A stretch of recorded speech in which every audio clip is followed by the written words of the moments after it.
2025-26 budget మీద ప్రసంగించే అవకాశం కల్పించినందుకు తమకు ధన్యవాదాలు. అధ్యక్ష, జనరల్గా ఏ రాష్ట్రమైనా కూడా బడ్జెట్ పెట్టుకుందంటే ఆ గవర్నమెంట్ యొక్క ప్రయారిటీ ఏంది, ఆ గవర్నమెంట్ యొక్క ఆలోచన ఏంది, ఒక రాష్ట్రాన్ని ఒక ప్రభుత్వం ఏ దిశగా నడిపించాలనుకుంటుంది అనేటటువంటి అంశాలను చెప్పేందుకు ఆ బడ్జెట్ని ఒక ఇండికేటర్గా చూస్తాం అధ్యక్ష.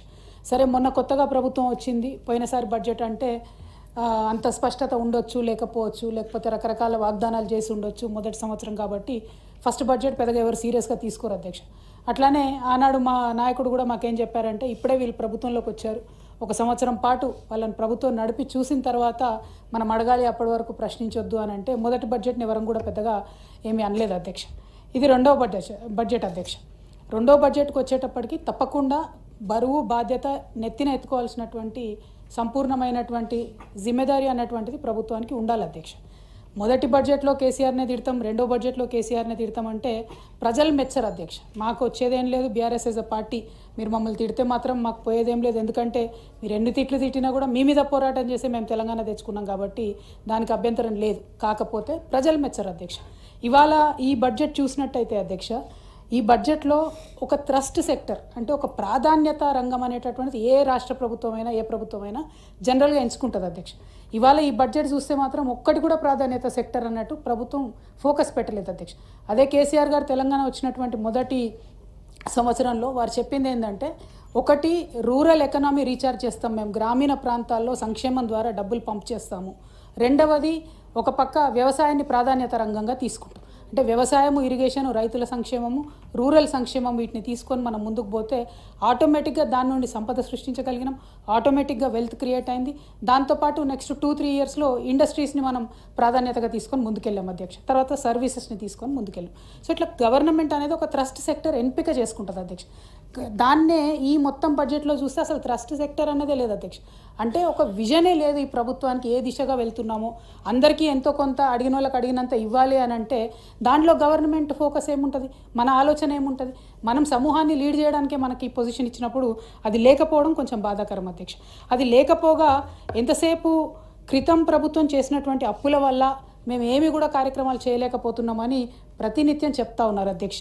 ఇవాళ ఇప్పుడు ఈ సంవత్సరం ఈ ప్రభుత్వం ప్రవేశపెట్టినటువంటి బడ్జెట్ డాక్యుమెంట్లో నుంచి అధ్యక్ష, ప్రభుత్వం ఇచ్చినటువంటి statement of fiscal policy form D5 page 14 ప్రకారం అధ్యక్ష, ప్రభుత్వం గ్యారంటీ ఇవ్వని రుణాలు అంటే కార్పొరేషన్లు కట్టుకునేటటువంటి రుణాలు ఈ అవుట్ స్టాండింగ్ రిస్క్ ఉంటుంది అధ్యక్ష, దీన్ని కన్సిడర్ చేయరాదు అని వాళ్ళే చెప్పినారు అధ్యక్ష. అట్లానే ఒక వైట్ పేపర్ ఆ మధ్య ప్రభుత్వం ఇచ్చింది అధ్యక్ష. అదేవిధంగా ఒక సోషియో ఎకనామిక్ అవుట్లుక్ కూడా ఇచ్చినారు అధ్యక్ష, దాంట్లో పేజ్ నెంబర్ 36.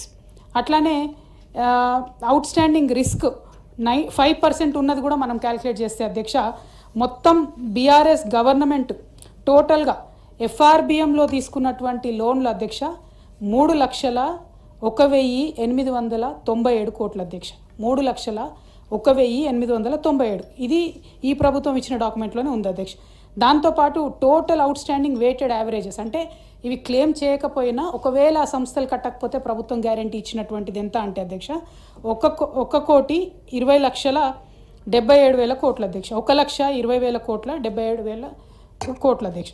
సో ఈ టోటల్ కలిపి ఎంత అవుతుంది? 4,22,000 కోట్లు మాత్రమే అవుతున్నది అధ్యక్ష. సో టోటల్ అప్పు బీఆర్ఎస్ పార్టీ గవర్నమెంట్ చేసినటువంటిది మీరిచ్చినటువంటి పేపర్ ప్రకారమే 4,22,674 కోట్ల అధ్యక్ష. ఇది మీకు మీ ద్వారా గౌరవ ప్రభుత్వానికి నేను పంపిస్తాను అధ్యక్ష. దీన్ని ఖచ్చితంగా ముఖ్యమంత్రి గారైనా మంత్రివర్గమైనా మాట్లాడేటటువంటి సహచరులైనా కూడా దయచేసి దీన్ని కన్సిడర్లోకి తీసుకోవాలి అధ్యక్ష. ఎందుకు ఈ మాట చెప్తా ఉన్నామంటే, నేను చెప్పినట్టు కేసీఆర్ గారిని ఉద్యమంలో 1,00,000 తిట్లు తిట్టిండ్రు, అవన్నీ ఆశీర్వాదాలు అయినాయి, ఫైనల్గా తెలంగాణ వచ్చింది అధ్యక్ష. మమ్మల్ని అంటే మా నాయకుడిని అంటే మేము పడతాం, కానీ రాష్ట్రాన్ని అంటే మాత్రం మేము ఊరుకోము అధ్యక్ష. ఈ రాష్ట్రం ఈ దేశం అధ్యక్ష మనందరికీ తెలుసు. ఎట్లా ఓట్లేస్తాం అధ్యక్ష? ఎలక్షన్లలో మనం సెంటిమెంటల్గా ఓట్లేస్తాం. ఎవరైనా జై శ్రీరామ్ అంటే ఓటేస్తాం, ఎవరైనా ఒక ఆయన చచ్చిపోయిందంటే వాళ్ళ కుటుంబానికి ఓటేస్తాం. మన దేశమే సెంటిమెంట్ దేశం అధ్యక్ష. రాష్ట్రానికి ఒక చోదక శక్తిగా ఉండాల్సినటువంటి ముఖ్యమంత్రి గారు నేషనల్ మీడియాలో కూర్చొని మా రాష్ట్రం దివాలా తీసిందంటే ప్రజల గుండె గుబేలమన్నది అధ్యక్ష. కేసీఆర్ గారు ధనిక రాష్ట్రం అని ఎందుకు చెప్పిండ్రు? ఒక కాన్ఫిడెన్స్ ఇవ్వాలి తెలంగాణ సమాజానికి, వచ్చేటటువంటి ఇన్వెస్టర్స్కి ఒక కాన్ఫిడెన్స్ ఇవ్వాలి, అందుకోసమని ధనిక రాష్ట్రం అని చెప్పింది. ఇవాళ మా అభ్యంతరం ఏంటంటే ముఖ్యమంత్రి గారు నేను కనీసం నెలకు 500 కోట్ల రూపాయలు కూడా ఖర్చు పెట్టలేకపోతున్నా అని అద్భుతంగా కూర్చొని అబద్ధాలు చెప్పినారు అధ్యక్ష. దానికి నేను కొంచెం క్లారిటీ ఇవ్వదలుచుకున్నా అధ్యక్ష. అది కూడా ఈ బడ్జెట్ డాక్యుమెంట్లో ఉన్న దాంతోనే అధ్యక్ష. పోయిన సంవత్సరం అధ్యక్ష, అంటే 2023-24 చివరి సంవత్సరం బీఆర్ఎస్ అధికారంలో ఉన్నప్పుడు క్యాపిటల్ ఎక్స్పెండిచర్కి మేము పెట్టిన ఖర్చు అధ్యక్ష 43,917 కోట్ల 62 రూపాయలు అధ్యక్ష.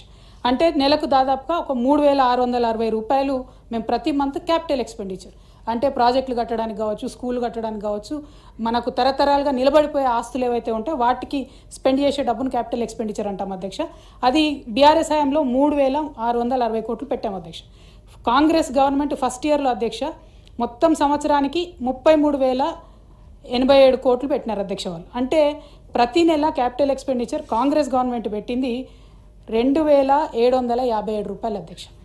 అంటే ఈ ముఖ్యమంత్రి గారికి తెలిసి ఉండి ప్రతి నెల 2,757 కోట్ల రూపాయలు వారు ఖర్చు పెడుతూ నేషనల్ మీడియాలో కూర్చొని కేవలం బీఆర్ఎస్ను బ్లేమ్ చేయాలి, కేసీఆర్ను బ్లేమ్ చేయాలని, మా రాష్ట్ర ఆర్థిక పరిస్థితి బాగాలేదు, 500 రూపాయలు కూడా నేను ఖర్చు పెట్టలేకపోతున్నాను చెప్తుంటే రాష్ట్రం కోసం పేగులు దిగేదాకా కొట్లాడిన వాళ్ళం అధ్యక్ష. మనందరం బాధ అవుతుంది కదా అధ్యక్ష. This is nothing personal, it is about the state. ఇప్పుడు ఈ బడ్జెట్లో ఈ నెక్స్ట్ ఇయర్కి క్యాపిటల్ ఎక్స్పెండిచర్ గవర్నమెంట్ ప్రపోజ్ చేసింది అధ్యక్ష 36,504 రూపీస్ అధ్యక్ష.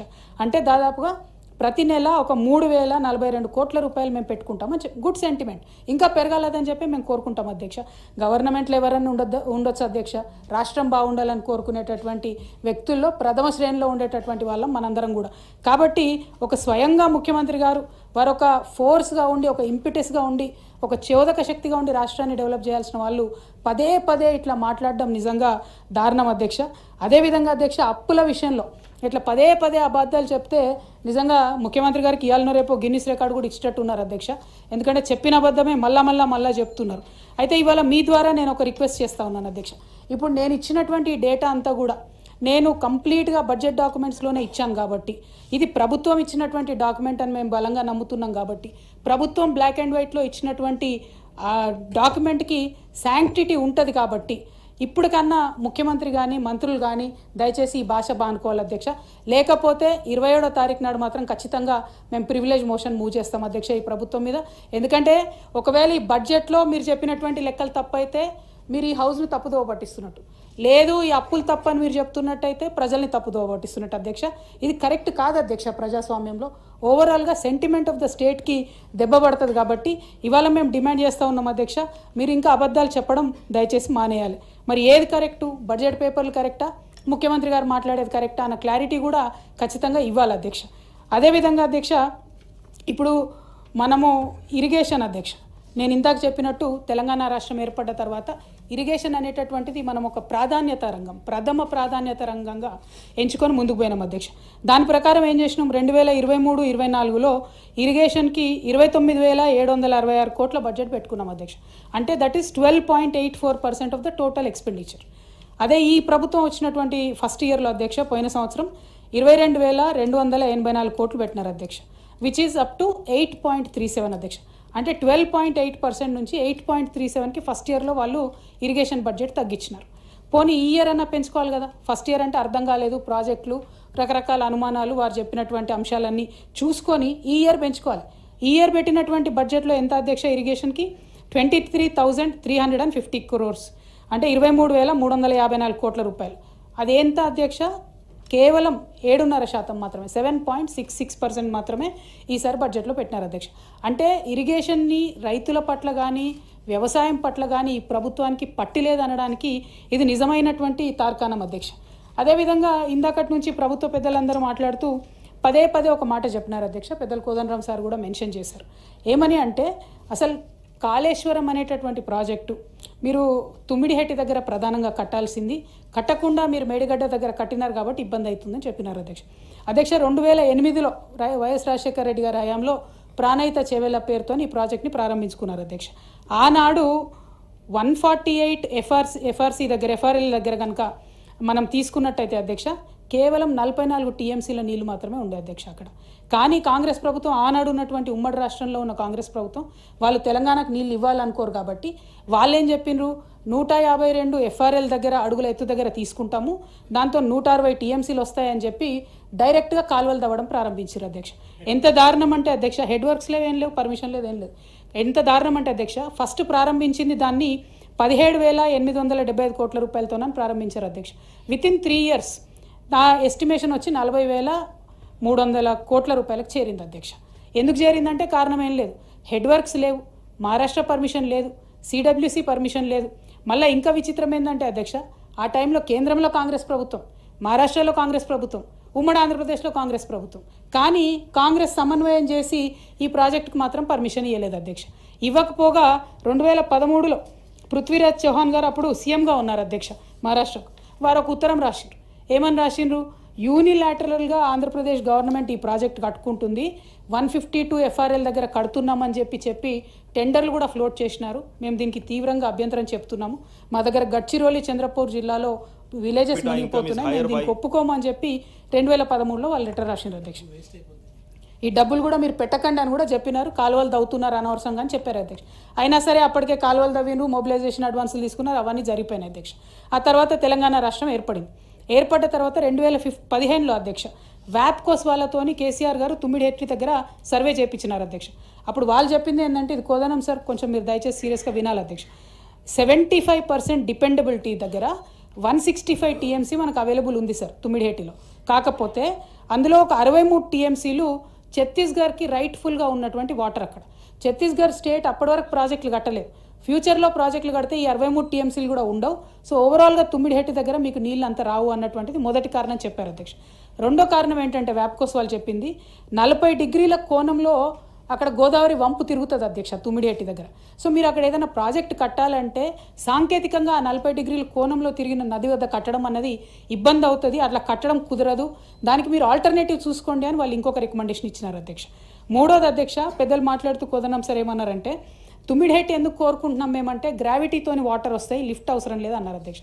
అయితే ఈ విషయం మీద కూడా సీరియస్గా అప్పుడు సర్వే జరిగితే తుమ్మిడిహెట్టి నుండి మైలారం వరకు గ్రావిటీతోనే వాటర్ వస్తాయి అధ్యక్ష. కానీ మైలారం నుంచి ఎల్లంపల్లికి పంప్ చేయాలంటే ఖచ్చితంగా లిఫ్ట్ కావాల్సిందే అధ్యక్ష. అది ఇప్పుడు మేము చెప్పేది కాదు, ఆనాడు కాంగ్రెస్ పార్టీ ఇచ్చినటువంటి పవర్ పాయింట్ ప్రజెంటేషన్లో కూడా చెప్పారు. అయితే అక్కడ ప్రాబ్లం ఏంటి సార్ అంటే, మైలారం తర్వాత ఇమీడియట్గా మనకు సింగరేణి కాలరీస్ ఉంటాయి అధ్యక్ష, జైపూర్ ఓపెన్ కాస్ట్ మైన్లు ఉంటాయి. ఇప్పుడు ఎక్కడైతే మనం పెద్ద ఎలక్ట్రిసిటీ ప్రాజెక్ట్ కూడా కడతా ఉన్నాం, ఎలక్ట్రిక్ జనరేషన్ ప్రాజెక్టు, అక్కడ వాళ్ళు ఎన్ఓసి ఇవ్వలేదు అధ్యక్ష. ఆనాడు వాళ్ళు సింగరేణి వాళ్ళు ఏం చెప్తారంటే, ఇక్కడ మా ఓపెన్ కాస్ట్ మైన్లు ఉన్నాయి, మేము ఎన్ఓసి ఇవ్వమని చెప్పారు. ఈ 3 కారణాలను చూసుకొని రిజెక్ట్ చేసింది అధ్యక్ష ఇన్ కేసు సింగరేణి ఆ రోజు. ఈ 3 కారణాలతోని కేసీఆర్ గారు సర్వే చేయించి మరి ఇంకేది పాయింట్ ఉంది అని అంటే 160 టీఎంసీలతోని మేడిగడ్డ దగ్గర మాకు అవైలబిలిటీ ఉంది అని చెప్పి చెప్తారనమాట. సో దీన్ని సరే మహారాష్ట్ర అదే చెప్తుంది, మునిగిపోతుంటే అక్కడ అభయారణ్యం కూడా ఉంది, చాప్రాల అభయారణ్యం కూడా అని చెప్తుంది. కాబట్టి ఇవి 3 ప్రధానమైన కారణాలు సార్. గోదావరి నది వంపు తిరిగి ఉండడము, అక్కడ గ్రావిటీతో కేవలం మీరు మైలారం దాకానే పంపు చేసుకోగలగడము, అట్లానే వాటర్ డిపెండబిలిటీ అనేది మనకు లేకపోవడం సార్. సో